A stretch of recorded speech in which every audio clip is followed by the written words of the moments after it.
Brahmapur कुकुड़ाखंडी block अंतर्गत गुरुंडी युव ज्योति उच्च विद्यालय परिसर में ब्लॉक स्तरीय क्रीड़ा प्रतियोगिता अनुष्ठित हो जाइए। ब्लॉकर 55टी विद्यालय प्रतियोगी अंशग्रहण करथिबा बेले मोट 450 छात्र छात्री योगदान करथिले। Kabaddi, kho kho, high jump, lung jump, दौड़ और जैवलिन थ्रो इत्यादि खेल छात्र छात्री माने खेलिथिले।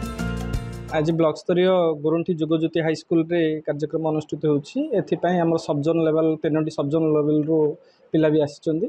या पूर्व आम प्रिपरेटरी मीटिंग नेतलु समस्त पीटी पीआई मैडम सार मान नहीं श्रृंखलित भाव केमी कार्यक्रम आनुष्ठानिक भाव आज ठीक 7टा 8टा रे कार्यक्रम आरंभ होता।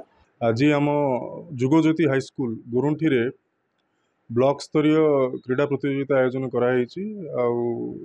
ब्लॉक स्तरीय आयोजन करने पूर्वर आम ब्लॉक रे पूरा ब्लॉक को 3टी सब जोन रे आम विभक्त करथिले।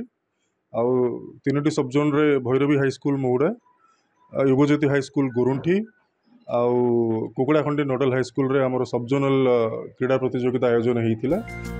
कृतित्व हासिल करिथिबा समस्त छात्र छात्री मानकु निमंत्रित अतिथि मानक द्वारा पुरस्कृत करा जायतिला। एथिरे 6ठ रु 10म पढुथिबा समस्त ब्लॉक स्तरीय कृति छात्र छात्री जिला स्तरीय क्रीड़ा प्रतियोगिता रे भाग नै सफलता हासिल करिवे बोली आशा बांधिछन्ति।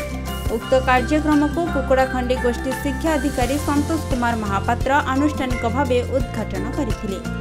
वर्षको थरे एही ब्लॉक स्तरीय खेल होइतिबारु हमको उत्साहित एवं यह आम खेल आम भव्य खेल आम स्वस्थ अटे।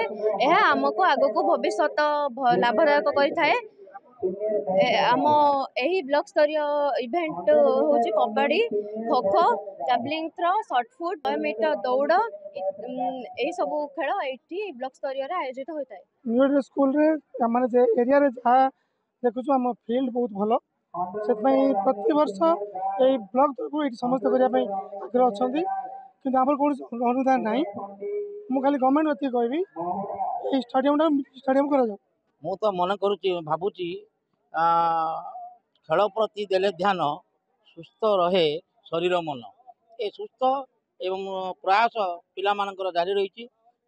खाली केवल स्कूल तरफ स्कूल स्तरीय नुह या ब्लॉक स्तरीय ता सहित जिला एवं राष्ट्रीय स्तरीय मध्य ए कार्यक्रम को त्वरान्वित करने सरकार जो अगभरता प्रकाश करिसेंती यह केवल आमर नुह पिला मानकर गौरव। तेबे उक्त प्रतियोगिता रे भाग नेथिबा समस्त छात्र छात्री माने बेस उत्साहित थिले। तेबे स्कूल मानक पई ब्लॉक तरफरु एभली प्रतियोगिता सेमानकु उत्साहित करबा सहित आगामी दिन रे जणे जणे दक्ष खेलाड़ी होई आगको बढ़िबा निमंते जहा द्वारा छात्र छात्री माने भविष्यत रे जातीय स्तर रे मध्य जणे जणे सुनाम धन्य खेलाड़ी रो मान्यता अर्जन करिवे। युगज्योति हाईस्कल गुरुंठी ठारे एवं एठी मो सहित मध्य एठिकार छात्र छात्री एवं शिक्षक वृंद मध्य उपस्थित अछंती। सेमानकर तेबे एबे ब्लॉक स्तरीय क्रीड़ा प्रतियोगिता चलीछि एवं पिला माने मध्य सेमाने जहा कहूथिले जे सेमाने खेल को नै बेस उत्साहित अछंती। पाठ पढ़ा सहित खेल उपर मध्य ध्यान दैछंती। तांको शिक्षक माने मध्य तांको बेस उत्साहित करूछंती एवं तांको सहयोग करूछंती। तेबे पिला माने लक्ष्य रखिछन जे आमे निश्चय एटा ब्लॉक स्तरीय जेहेतु क्रीड़ा प्रतियोगिता एथिरे आमे कृति प्रतियोगी निश्चय हबो एवं डिस्ट्रिक्ट लेवल को जीवो। ब्लॉक स्तर रे मध्य ब्लॉक स्तर डिस्ट्रिक्ट लेवल को जीवो एवं नेशनल लेवल रे मध्य आगामी दिन रे आमे निश्चय स्थान हासिल करिवो। तांको उत्साहित करथिले तांकर पीटी सर से मध्य कहउथिले जे निश्चय मो ए दिगरे पिलानको सहयोग करिवि, सहयोगर हाथ बढ़ाइबि एवं निश्चय मो पिला माने आगामी दिन रे नेशनल लेवल रे समाने स्थान पाइबे। आउ तांको प्रधान शिक्षक मध्य से कहउथिले जे आमर एठी गोटे मिनी स्टेडियम रा आवश्यकता अछि। सरकार को अनुरोध करथिले जे एठारे मिनी स्टेडियम की प्रतिष्ठा करा जाय। ब्रह्मपुर संजय कुमार विश्वाल रिपोर्ट, खबर ओडिशा।